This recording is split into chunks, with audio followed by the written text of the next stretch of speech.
Subscribe to our YouTube channel and press the bell icon to never miss an update from Browse IAS. Hello and welcome to Daily News Simplified, an answer to what, why and how of newspaper analysis from the perspective of UPSC Civil Services Examination. Today we have taken up Delhi edition of The Hindu newspaper dated 23rd of January 2021. The articles which we are going to discuss today are displayed on the screen. Let us now begin the discussion. So the first news which we have taken for today's discussion appears on page number 3 in the Delhi edition. RRTS to adopt European signal tech. So the country's first regional rapid transport system is set to use an advanced signaling and train control system as stated by the authorities. Now this is a very small news and does not have much bearing either on prelims as well as mains examination, but if you look at the syllabus of GS paper 1, it has urbanization, their problems and their remedies. And one of the most important problem which the urban areas are facing is that of urban transport. Mainly with respect to massive congestions or the traffic jams being faced by the urban dwellers. And so we are going to first understand what is the cause of massive urbanization which is leading to massive congestion? What are the major impacts of this massive congestion, mainly in terms of society and economy? Then we will understand the causes of these traffic jams or the poor state of urban transport. And then finally we will understand the solutions which should be followed by various state and central government in order to solve this problem. So we know that urbanization has been one of the most dominant economic and social changes of 20th century, and especially it is true of developing world.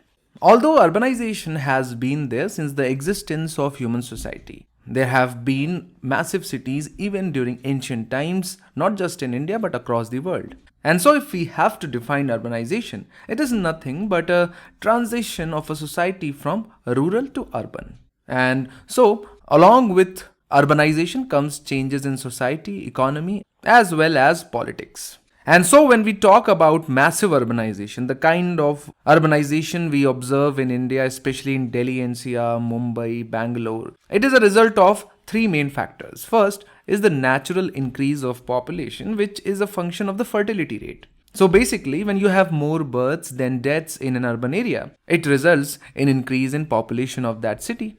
Then as the economy develops, more and more number of people migrate to cities for better job opportunities, better education and various other factors, and so you have high rate of rural to urban migration.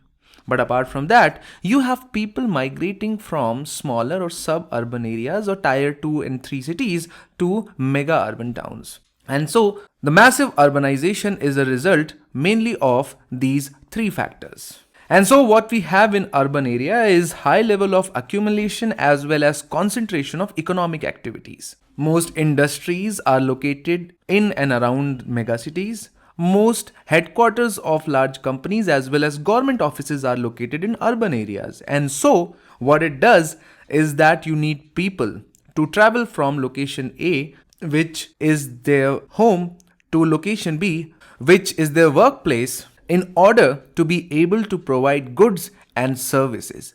And this is what creates congestion in cities. Because your demand for transport system, especially the demand for automobile, outstrips the supply of public infrastructure. And then you create problems with parking and you create traffic jams, which results in very long commute times. So most people listening to this DNS, if they live in megacities, they understand that for an office time stretching from 9 a.m. to 5 p.m., most people in Mumbai, Delhi, Bangalore have to leave at least 1.5 hours before and they reach their homes at least 1 to 2 hours after their office time. And so the longer commute times results in a lot of socioeconomic problems. The first problem is isolation. When you spend 8 to 9 hours in your office and 2 to 3 hours in commute, you are left with very much time to spend with your family and your society, and so it results in isolation, which impacts the mental health. Then spending so much time in commuting has a direct bearing on the efficiency of the work of employees. So it directly impacts the productivity of the economy. Longer commuting time also means less time left to spend on the health. especially related to exercises and physical and mental wellness. And so it results in lifestyle diseases like obesity, high blood pressure, as well as diabetes. Then increasing automobile traffic has had a very bad impact on the sense of public space as well, because we know that most roads are publicly owned and free of access. Now, increased traffic has adverse impact on public activities which once crowded the streets, such as markets, processions, games, and community interactions. And these have gradually disappeared to be replaced by automobiles. And these activities have shifted themselves to shopping malls. Then, of course, higher automobile traffic obviously has very negative environmental impacts. Pollution, including noise generated by circulation, has become a major roadblock to the quality life and even the health of urban population. And then, of course, higher automobile traffic on road results in higher fuel demand, and so it compromises our energy security as well, because mostly we are dependent on imports as far as our fuel demand is concerned. And so, in this regard, it is important for us to understand what are the major causes of such a massive automobile traffic in our urban areas.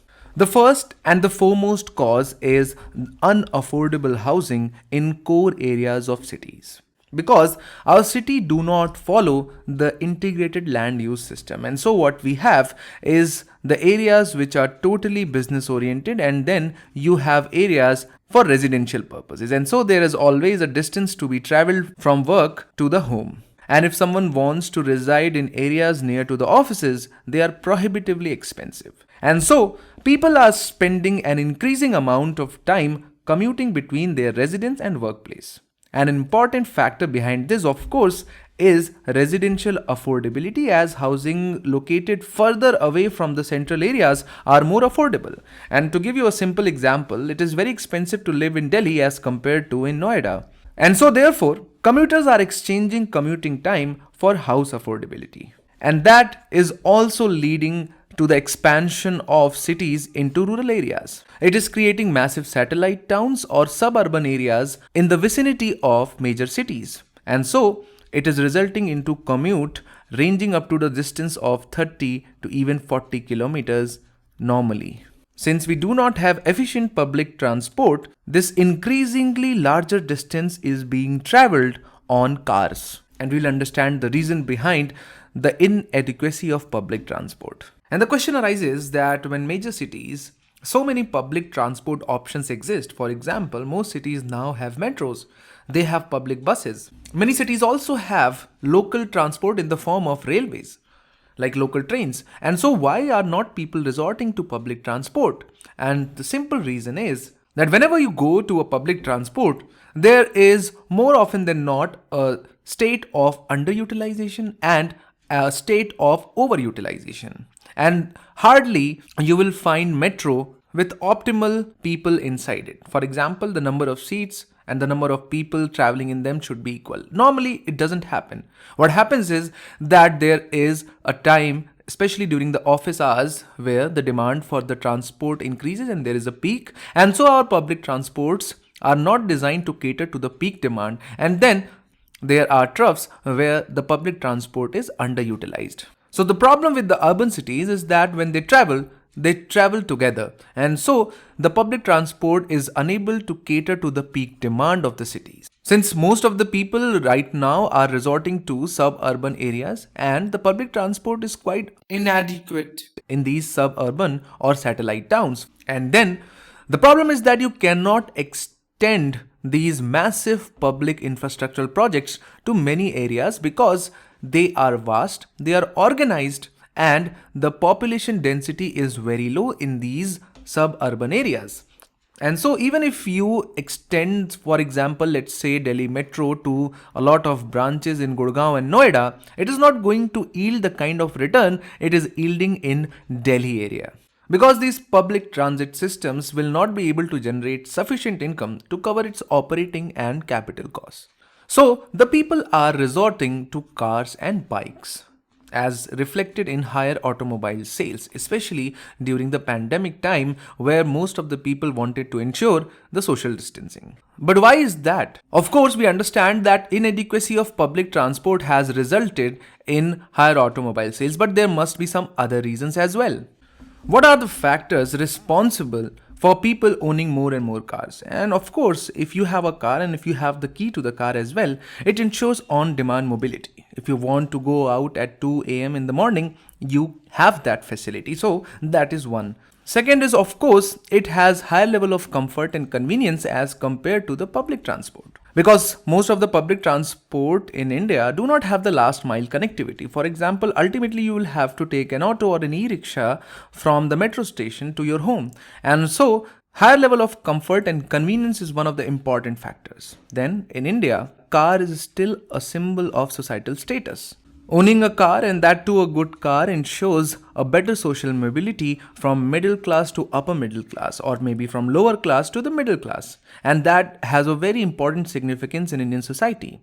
Then in the past 2 decades, India's urban class has seen a rise in income. And also, there have been access to easy credit, which did not exist earlier. And so both of these factors together means more and more car sales.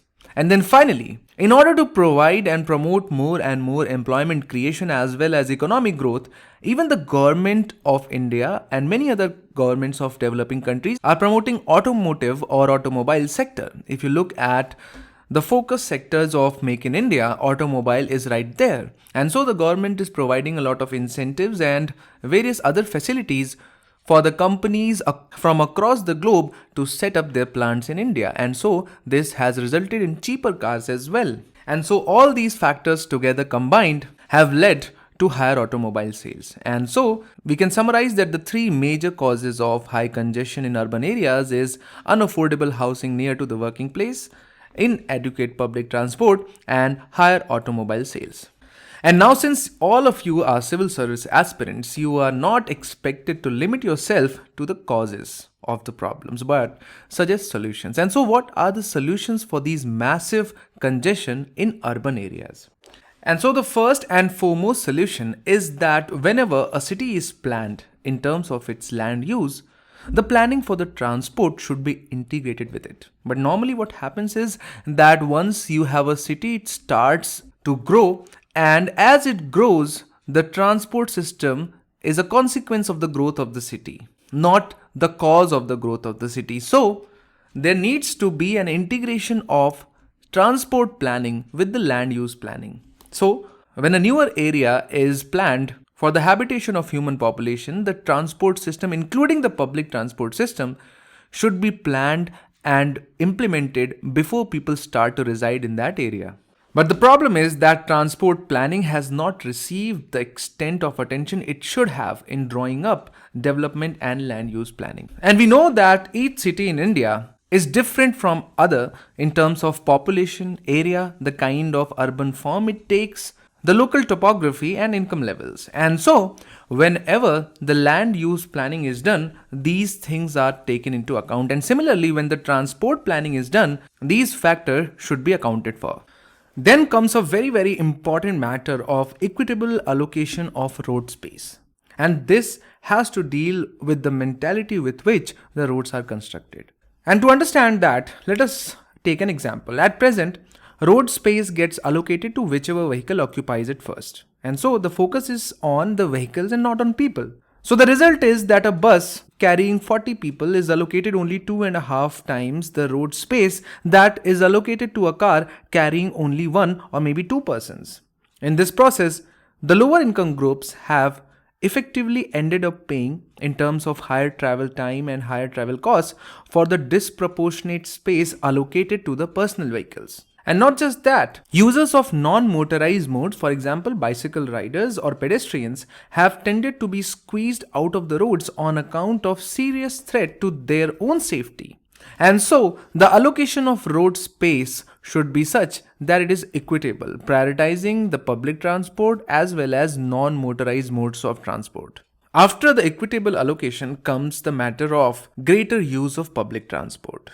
Greater use of modes of public transport, for example, metros, local trains, public buses. But the question is how to do that. So first, government needs to prioritize the use of public transport by ensuring the better quality and effective pricing of means of public transport. Now the problem here is that these two words induce trade-offs in themselves. For example, if you want to provide better quality, you cannot keep the pricing very low. And if you keep the pricing low, that means loss to the government. And so that is why you need novel technologies. Novel technologies to ensure high capacity, but at the same time also ensuring the low prices. Then comes integrated public transport system, which basically involves the combination of different modes of transport to maximize ease and efficiency for the user in terms of time, cost, safety, accessibility as well as convenience.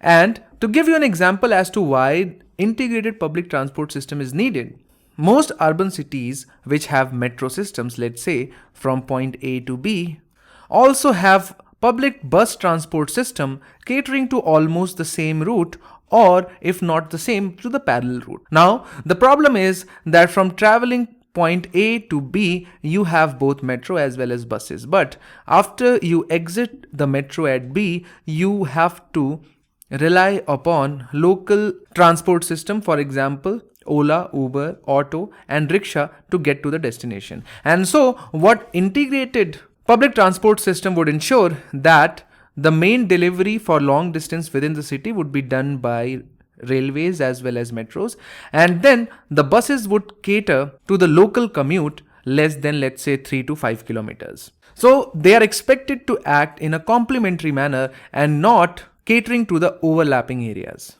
Also, there is a problem that the road transport is often not connected to the metro transport, although it is being ensured in various cities. And then comes the matter of financing. After all, these mega infrastructure projects required a very, very high cost. And so, often the state governments are not in a capacity to bear the burden of this increased cost, especially given the fact that public transport systems are often financially unviable. And so there is a need for Government of India to focus on the integrated public transport systems in cities which have population greater than 1 million. And then finally, there is a need to prioritize the non-motorized transport. And we know that with increasing urban sprawl and rising income levels, non-motorized transport has lost its earlier importance. Statistics show that the share of bicycle trips out of the total trips in Delhi has declined from 17% in 1980s to just 7% in 1995 and further down to 2 to 3% now. We know that non-motorized modes are environment friendly and also result in better health for the traveler. And so, the safety concerns of pedestrians and cyclists have to be addressed by encouraging the construction of segregated right-of-way for bicycles and pedestrians. That is the least we can do to start with. Now, at the same time, we know that there are a lot of schemes and policies being implemented by the central government as far as urban transport and its infrastructure is concerned. Now, it is your job to find out those important schemes and let us know in the comment sections with regard to their most important features. Let us now move on to the next discussion. Then this next news article which we have taken up appears on page number 6, a new framework around caste and census, where the author, while mentioning the importance of census exercise, also highlights certain concerns and issues with the long drawn exercise.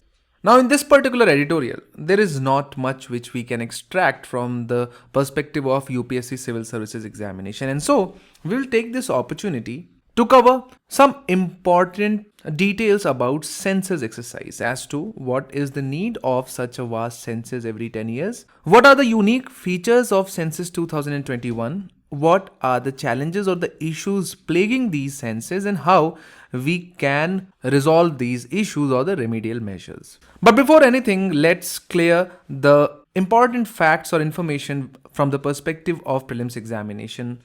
So the responsibility of conducting the decennial census rests with the Office of the Registrar General of Census Commissioner, which lies under the Ministry of Home Affairs. Now, the conduct of census in India has statutory backing because it is guided by Census Act 1948. And census in India is conducted every 10 years. An important thing is that people believe that census is an exercise which was initiated by the Britishers, but it is not true. For example, the earliest literature, Rigved, reveals that some kind of population count was maintained even during that time because it mentions the number of people residing in a particular area. Then Kautilya's Arthashastra laid stress on census taking as a measure of state policy for purpose of taxation. Then Aine-Akbari, we know that it is an account of the regime of Mughal Emperor Akbar, included comprehensive data pertaining to population, industry, wealth, and many other characteristics. So, when we say that the first census in India were held in 1872 by the Britishers, it is true as far as the facts of the matter are concerned, but some or the other form of census were going on not just in medieval but also during ancient times. So if you have to generally understand what census is, the census is the kind of questionnaire. It is a list of questions that helps the government collect all the necessary details required about citizens. And these information pertains to whatever has been written with the black ink. For example, demography with respect to fertility and mortality, economic activity, literacy and education, housing and household amenities, urbanization, migration, all these data are interpreted from the answers collected from the interviewees, because in the questionnaires, the people are asked not just the name, date of birth, marital status, religion, mother tongue, literacy status, the kind of homes they live in, whether they have LPG connection or not, access to drinking water or not, and so on, many questions. And so it will reveal authentic information about the people in India. Now the question arises, why is there a need for such a massive exercise? And the answer is that this kind of data is very, very helpful in public policy and governance. And let us understand that. So first and foremost is that these decennial censuses are the most comprehensive source of data. You can understand that how massive is the data collection exercise. And so it gathers knowledge about demographic dividend of the nation, which is vital for many purposes. And apart from that, most other surveys like health surveys, education surveys, agricultural surveys, etc. are based, or they base their formats on the data retrieved from the census. So it forms the basis for other sample surveys and normally other surveys. Then these censuses every 10 years form a very, very important part of evidence-based decision making. The data collected through census is used for administration, governance, planning and policy making, as well as management, as well as evaluation of various programs run or to be introduced by the government. For example, in this particular census, the data on how many houses have drinking water connection will be used. And so that data will be directly used to track the effectivity of the central government program to enable piped drinking water to each and every household. And so once this data is made available, it comes very handy for scholars and researchers, especially the ones dealing with the public policy as well as Indian society. Then the collected data from census is available to grassroots administrative authorities of a particular region in order to take appropriate developmental tasks. And so it helps in effective targeting and better delivery of government programs to the most downtrodden sections of the society. Then, if you have read the Constitution of India, it talks about delimitation of the constituency, and that delimitation is based on the census. You know that one of the criteria for issuing of grants laid down by the Finance Commission has always been the population data derived from the census. And so, it forms the basis of the financial devolution from the central government to the states. So, you can understand how vital is this exercise every 10 years. Now, since Census 2021 was supposed to be initiated in March 2020, but due to the COVID-19 pandemic, it has been postponed. But nonetheless, more or less, it is going to remain the same way it was conceptualized.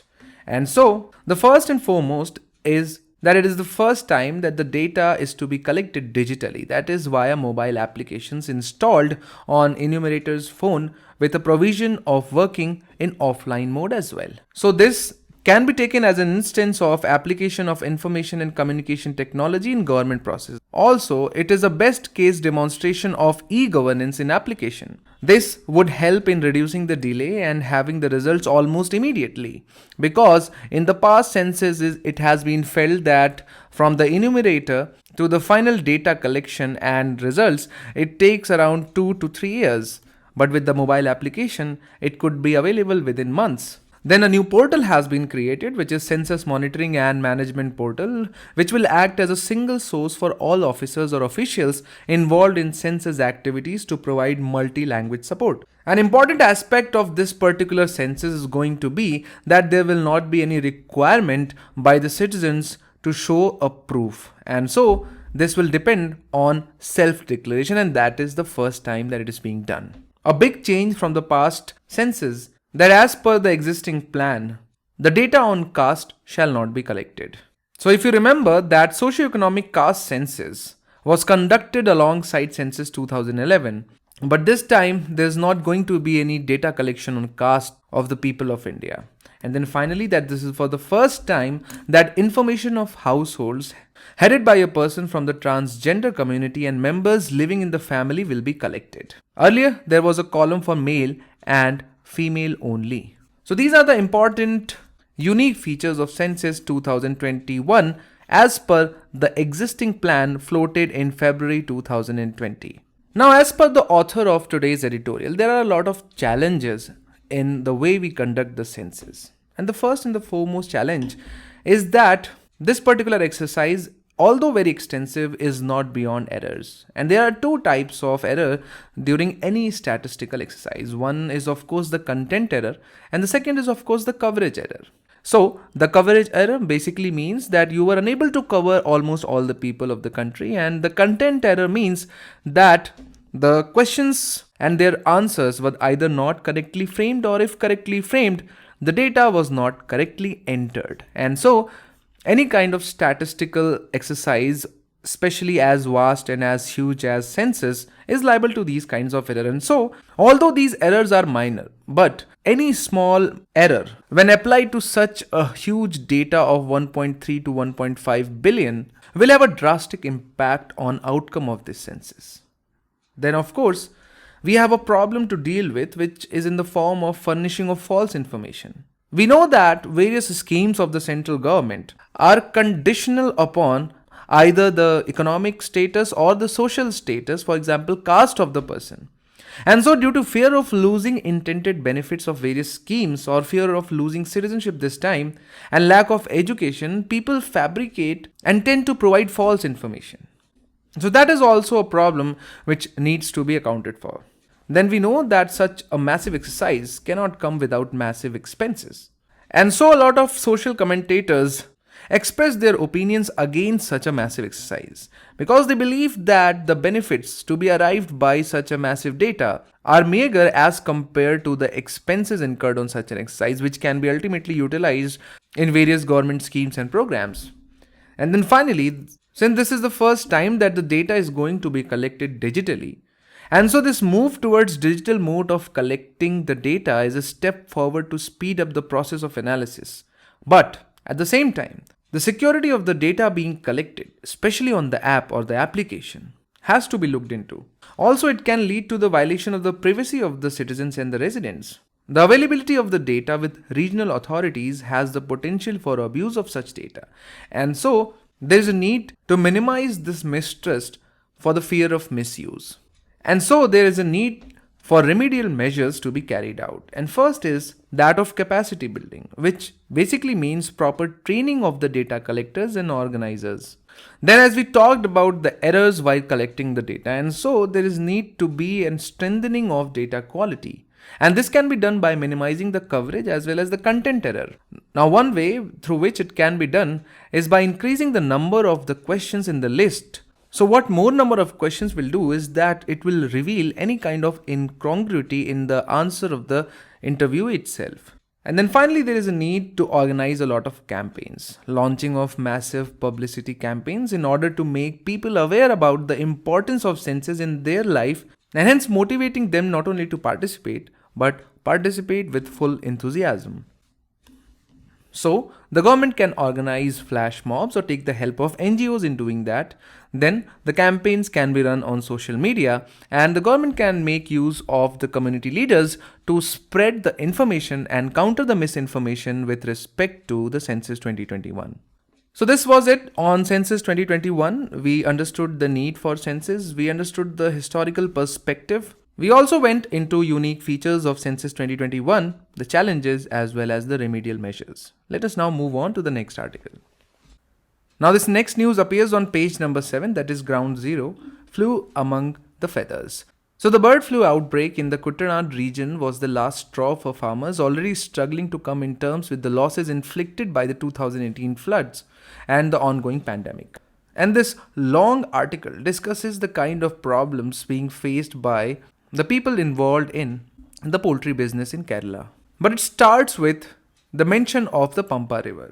And from the perspective of UPSC examination, these rivers are very, very important.